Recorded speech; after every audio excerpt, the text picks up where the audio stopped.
Have you been up all night, worried about nightmare tenants? You know the kind I'm talking about, right? The kind that don't pay the rent, the kind that destroy your property, the kind that make your life as a landlord an absolute living hell. Well, my name is Chado, and I'm here to help. I'm a landlord for over 25 years and full-time investor for over 10 years.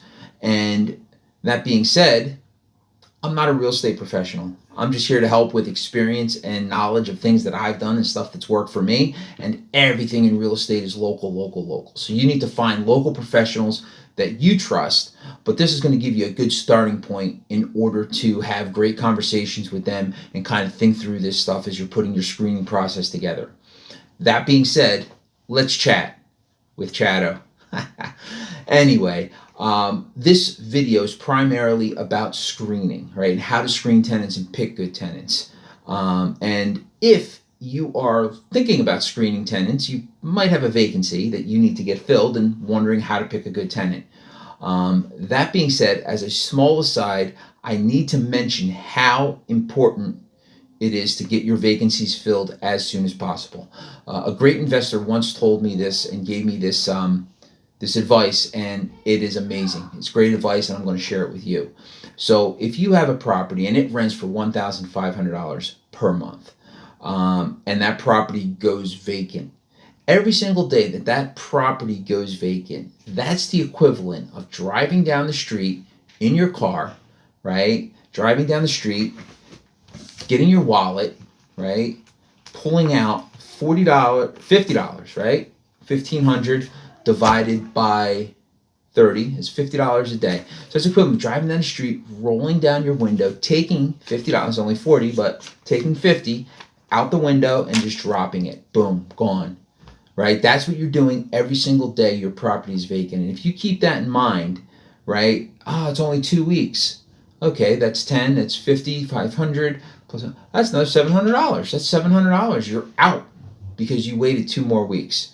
So keep that in mind and in perspective as you are have a property that's vacant. And while it is extremely urgent, you get that property rented as soon as possible, it's going to cost you even more money if you put a bad tenant in place. Right? That's why screening is so important, and that's what this video is about. So if you put a bad tenant into your property, they may not pay rent. They're going to pay the rent late. They're going to end up in eviction. They're going to destroy your property. They're going to move out in 3 months and leave you with another vacancy and all the costs associated with that. So that's what this video is about, and that's what's so important. That being said, you want to get your vacancy filled as quickly as possible. So keep in mind, so every vacancy, every time you get a new tenant, that's your opportunity to get that good tenant who's an asset. You want a tenant that's going to pay the rent on time, that's going to maintain the property, and it's going to let you know if there's any major issues that come up that you need to resolve. And it's going to be a long symbiotic relationship where they're paying the rent and you're taking care of the property, and it's good. So you have to choose wisely. You need to find an asset. So now, that being said, who are you going to choose? How do you decide who you're going to choose? And the federal government has something that they call the Fair Housing Act, which says you cannot discriminate. You can't discriminate on someone's sex, their orientation, sexual orientation, national origin, race, religion, familial status, disability, etc., etc. You can't discriminate. And right, that makes sense, but they've got it codified into law. So one of the ways to protect yourself is to have written criteria. Written criteria are so important. And as an aside, good written criteria will help you know what you're looking for in a tenant. If you're able to know what it is that your ideal tenant looks like, you're able to find that ideal tenant. Whereas if you're not 100% sure who you're looking for, you're going to take anybody because you're not sure. So those criteria not only protect you in that regard, because if anybody meets your criteria, they're qualified, boom, you accept them. Right? It's simple. You can't be accused of discrimination. If the person doesn't meet your criteria, they're out. If they do meet your criteria, they're in, and that's it. So obviously, the more criteria we have, the more we know who we're looking for, and the better we can screen tenants. That being said, obviously, all your criteria cannot be discriminatory, right? You can't say, I don't rent to a particular race. You can't say, I won't rent to, single moms, or I won't rent to, same-sex couples. You can't put that in your criteria because that's discrimination. It's all non-discriminatory stuff. For example, one of your criteria, and a criteria that a lot of landlords have, is that the income needs to be at least 3 times the rent. If the income needs to be 3 times the rent, so if the rent's $1,500, the income needs to be $4,500. That would be one possible criteria. Another possible criteria is credit score. You need to have at least 600, at least 650. Whatever it is you decide on, that's the minimum credit score. Rental history. Okay, have they, they need to have been in their last location for at least X amount of time, maybe. They couldn't have had maybe an eviction within a certain amount of time. That's another potential thing. Like if somebody just had an eviction 6 months ago, you probably don't want them. So that might be a good criteria to add in. And criminal, right? That's something you got to be careful with, criminal. But certain states do not allow you to discriminate based on whether or not someone has a criminal record or a certain kind of criminal record, etc. So you need to be very careful with the criminal thing and know your local market and what's allowed and not allowed. You may want to have, they need to have X amount of dollars in the bank. They need to have X amount in reserves. That might be another criteria that would be something you might want to put in. So that's just something to think about. You need to put those criteria together, and as you come up with more things, you want to keep updating that document and have that as a live document ready to go. And if somebody meets all those criteria, they're in. So all that's great, but you don't even need those criteria unless you get people to talk to, right? So again, it's $50 a day every day that the property's vacant. So advertise. You got to market and advertise. So you got to get your property and you got to put it out there. You got to put it on Facebook Marketplace. You got to put it out on Craigslist. Zillow. Is Craigslist still around? I don't know. Whatever's equivalent to that. Zillow, maybe Nextdoor. I think that's an ad. Like, you got to get it out as many places as possible, because you need to get your phone ringing. You need to get as many people applying to your property as possible so that you can actually have a applicant that meets your criteria. So now you're doing this advertising. People are going to start calling you. Your phone's going to start ringing. As your phone starts ringing, you need to keep in your mind that that's when the screening process starts. That's when the screening, because how they go through this whole screening process is going to be probably a mirror of how they're going to show up as tenants. That being said, so as you interact with them, every time you interact with them, you need to document everything. This is going to show that they are consistent. Is their story changing? Does their facts change? Do things they talk about change? Because that could potentially be a red flag, which we'll talk about later. But they call you up, the phone rings, there's some important questions you need to ask. They don't just call up and say, oh, you're interested in the property? Cool. Do you want to go meet me there tomorrow at 5:00? Not a good idea. You want to talk to them first. You want to ask some questions. And the first question you always want to ask is, when do you want to move? If you're looking to rent out the property for January 1st and they tell you they want to move March 1st, that's 2 months. That's $3,000 if you're willing to hold it for somebody that long.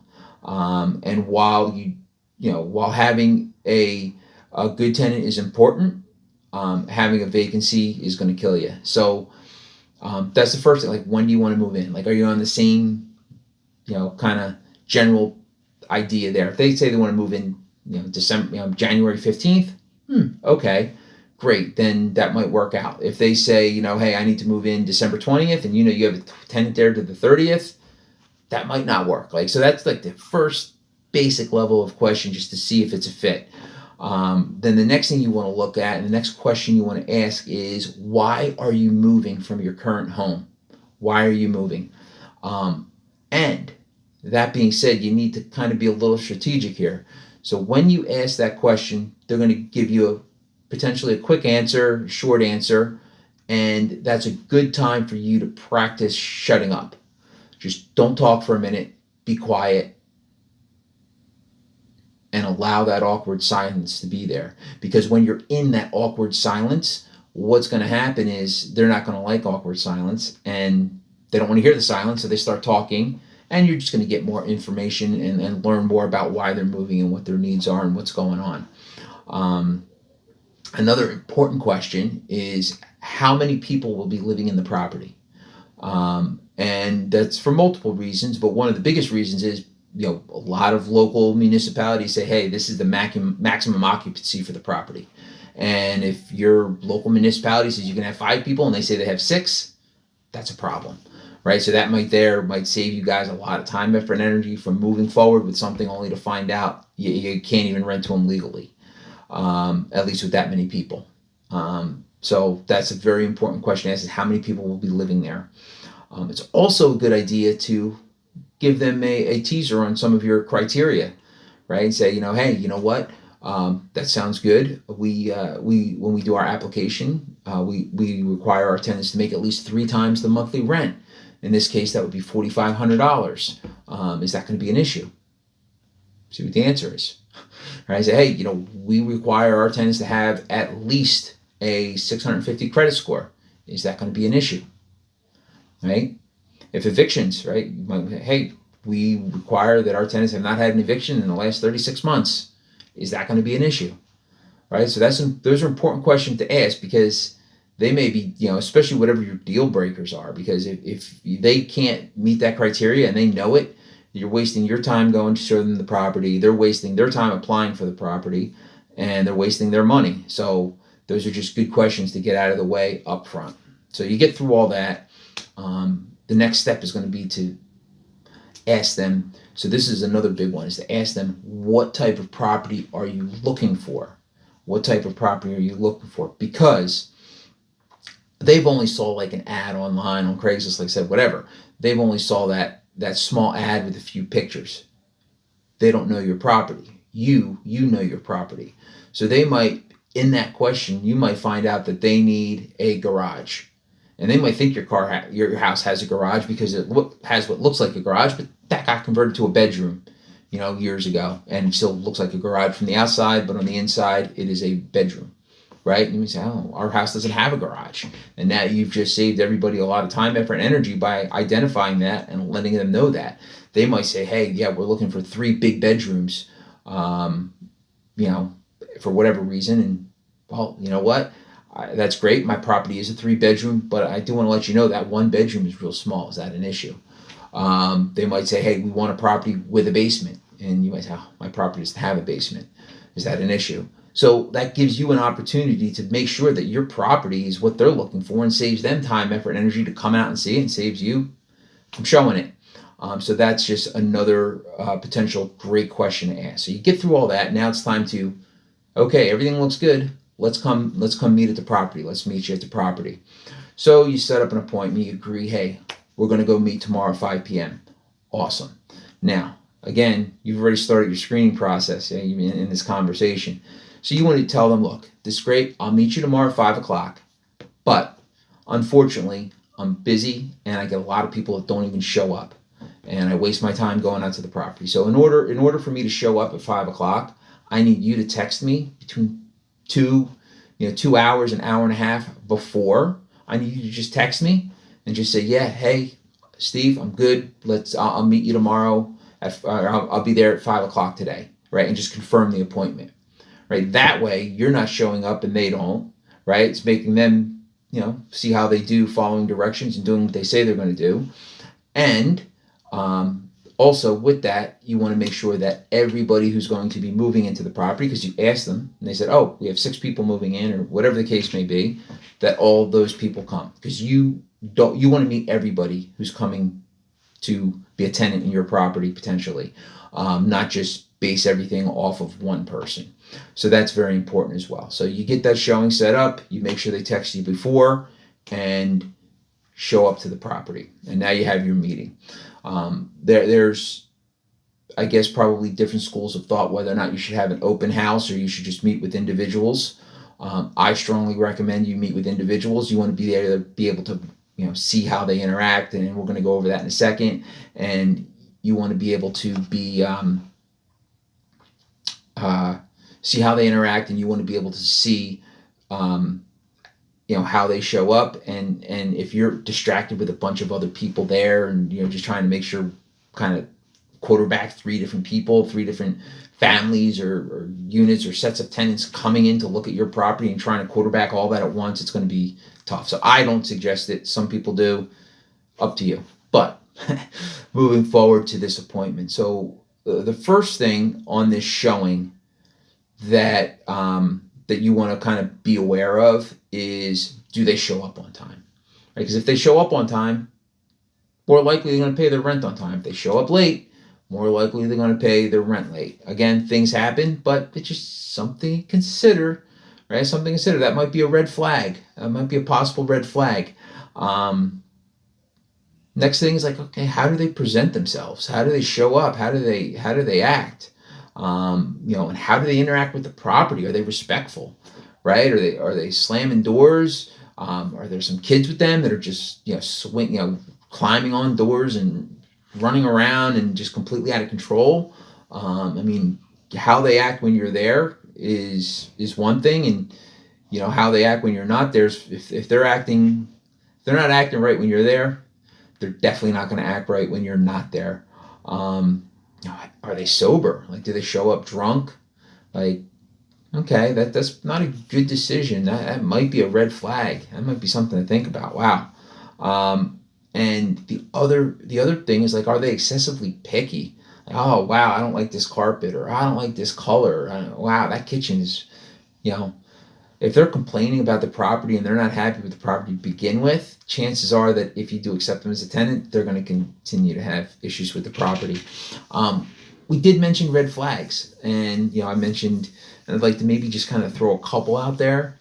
Is that you're having a conversation with them, why you move in, and they throw the previous landlord under the bus. Previous landlord is a slumlord. He did this and he did that and blah blah blah. And it could be true that they didn't have a good landlord, that landlord didn't do anything, didn't fix anything, and just was not a good landlord. That could be true. But it could be that they just have problem dealing with landlords, and they're going to be problematic for you. That's a possibility. So just something to be aware of, to think of. If when you're asking them questions and talking to them and they're evasive, their story change doesn't make sense, they're very vague, it's inconsistent, that might be a red flag. There's something they're hiding, something that's not kosher, not right. So, okay. The other one to watch out for is somebody who pre-negotiates, or somebody that negotiates, like the negotiator. They come in like, I see you're renting it for $1,500 a month. Do you think you take $1,400? And just they're constantly trying to negotiate something. It could be they could be negotiating throughout your relationship as a tenant and a landlord. Oh, is it okay? My money's hitting, or my paycheck is hitting on the 8th this month. Can I pay 3 days late? Obviously it's doing the 1st, late after the 5th, and then it's only be 3 days late. Can you waive the security the late fee? Right? It's like they're constantly going to be negotiating with you. So just be careful of the negotiator. Another red flag is if they want to pay a full year's rent up front. Long story short, every landlord that I've talked to, that I know of, who has accepted a full year's rent up front, has run into problems at the end of a year. So be very careful of that, especially if somebody's saying, hey, I may not get 3 times the rent, and I may not have the credit score you want me to have, but I'm going to pay you a year up front. Okay. No, bad idea. So just be very cautious of the year up front, and don't do it. And then lastly, the hugest red flag that you absolutely want to not ignore is if somebody comes in and they say, you know what? I love the place. Everything's good. I got my security deposit, cash. I have my first month rent. Cash. I have my last month rent, if that's legal in your area. Cash. Here's the cash. I want to move in tomorrow. No, no, no, no, no. You need to go through the application process just like everybody else does. You need to go through, I need to screen you, and you need to get approved. So do not fall for that, because if they are rushing you, chances are there's something they don't want you to find. So do not rent to somebody in that regard. So we talked about some red flags. We talked about the showing. So if the showing goes well and gets to the point like, okay, they want to put in an application, and to discuss the application a little bit. So your application, obviously you can't have any questions that would be discriminatory on there, and I'll let you kind of research locally what that is in your area. But you want to make sure that, number one, they fill out the application in full. Again, we talked about screening criteria earlier. That might be a screening criteria. They need to fill out the application in full. Check. Can you do that? That might be one, right? But the application needs to be filled out in full. And also,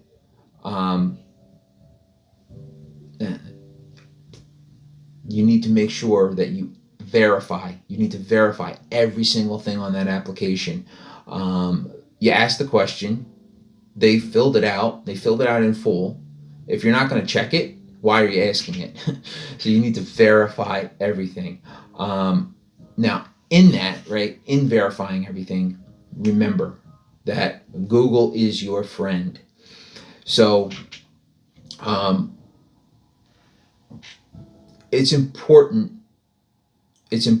to make sure that in your process of verifying everything, you are separating fact from fiction. So, for example, right, one of the things that you want to do in verifying everything, if they say, okay, my current landlord is John Smith at 216 Main Street. And you go to public record and you do a little search and you find out that 216 Main Street is not owned by John Smith, but Sarah McLaughlin. Interesting. Something may be going on there. So does the landlord that they're pointing to actually own the property? And sometimes properties are owned in LLC, and sometimes there's management companies, and there's reasons that might not match up. But especially if dealing with a private landlord who is a mom and pop landlord, make sure it adds up. So that's one thing. And then as you're again, Google is your friend. Google that phone number they gave you for the landlord, right? Do a reverse phone lookup on that phone number. Like, is it actually, they say the landlord is Bob Smith. You look it up, public record is Bob Smith. You Google the phone number, and it's somebody completely different.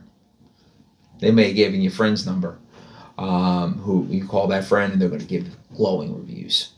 So just keep that in mind. Again, just Google.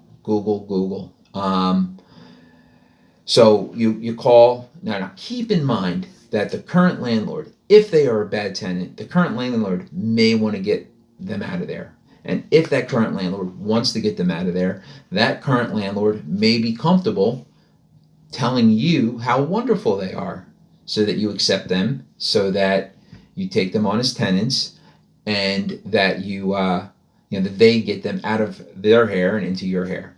So you're always probably going to get a more truthful response from the previous landlord. So make sure you also get that information on the application, who the previous landlord is, verify who the previous landlord is, and talk to the previous landlord.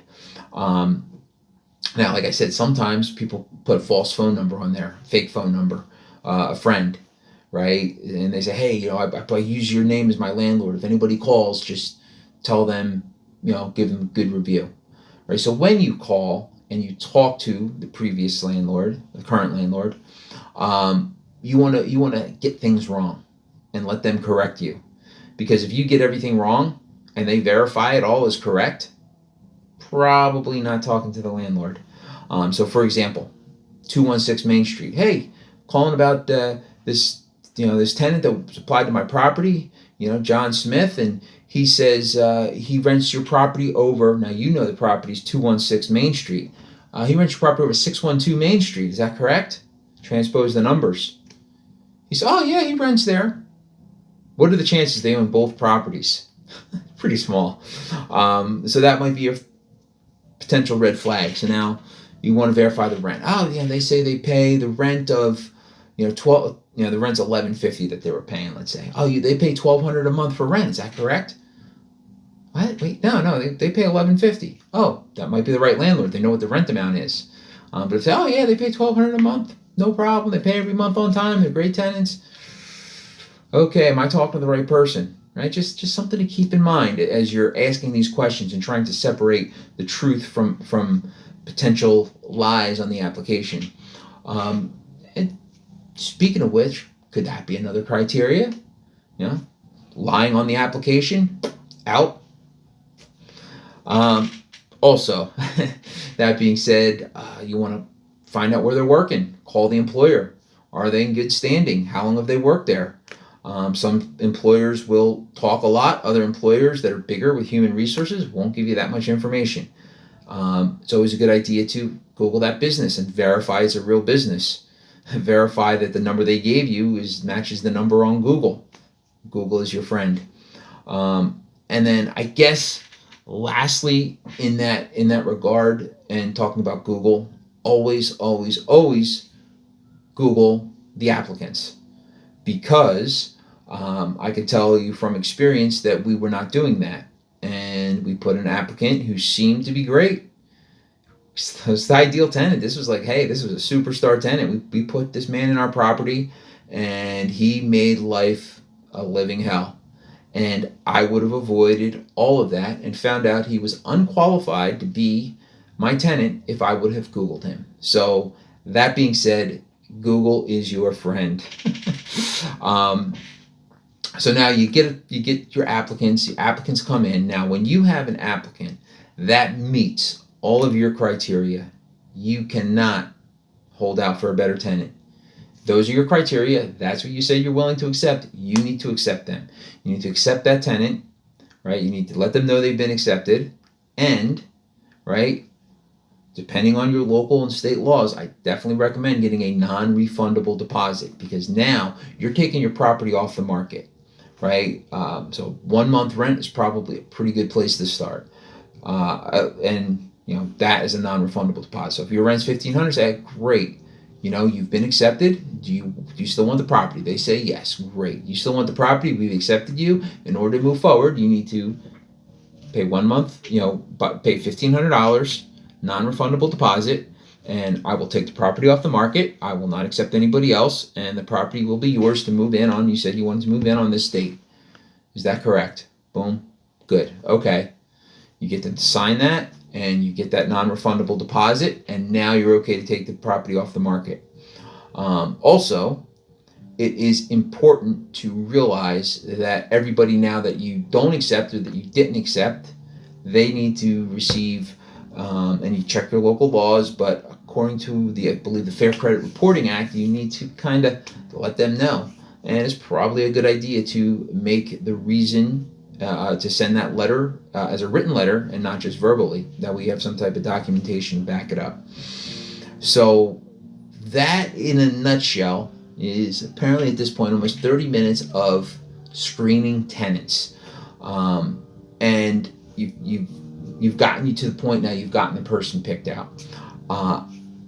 For another video, for the future, then we're going to get into, okay, now the lease signing, getting the person in there, the initial walkthrough, the move in, and kind of getting them rolling and setting them up so that the expectations are known and they can be good tenants, getting the ground rules set. So that's going to be for a future video. Hopefully this was of value and you enjoyed chatting with Chado for a little bit. Have a good one. Talk to you later. Bye. P.S. I just rewatched the video and I just realized I missed a couple of things, and I probably missed more than this, but I do want to add in a few things. Obviously, when you get the application, you want to get copies of IDs, copy of W-2s, copy of pay stubs, anything that you require copies of. Make sure you get them with the application because you need those. in order to confirm stuff. So that's one thing. And then another thing is that your application needs to include the authorization to check everything and to run the credit, etc. So that's the other thing. That application needs to include them signing off that you're able to verify and check everything. And then lastly, how do you do the credit check? And there's softwares that do it. There's a lot of different companies that provide it. There's certain sorts of hoops you need to jump through in order to be able to run somebody's credit. But that being said, I think one of the big ones that people use is NTN, National Tenant Network, and that would probably be a good place to start. The software that we have just kind of has it built into the application process. But that was the other thing. So I just wanted to add those last couple of bits in, and also I forgot to ask you to like and subscribe. So go ahead and do that because apparently algorithm, blah blah blah. Thanks a lot. Have a good one. Enjoy your day.